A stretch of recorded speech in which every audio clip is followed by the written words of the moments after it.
We are at a launch, provincial launch against drugs in Bulawayo province.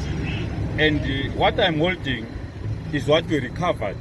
These are mbanje seeds, which some of the passengers or one of the passengers threw outside a bus, fearing a search which we were conducting. And this is cocaine that was also thrown through the window of a bus which was passing by in fear of being arrested.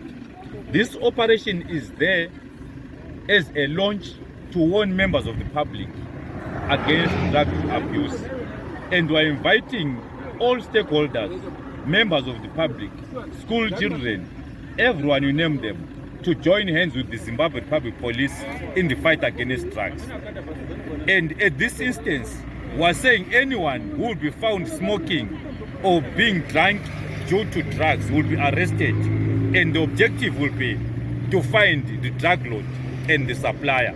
So members of public are requested and we are appealing that they support the police and the government in the fight against drugs. We have been stopping motorists, both public and private motor vehicles, carrying out some campaigns, making some awarenesses that people should know that drugs are threatening to destroy the lives of our children, our youth, and our future. So as Bulawayo, let's join the country, let's join the world in the fight against drugs. Thank you.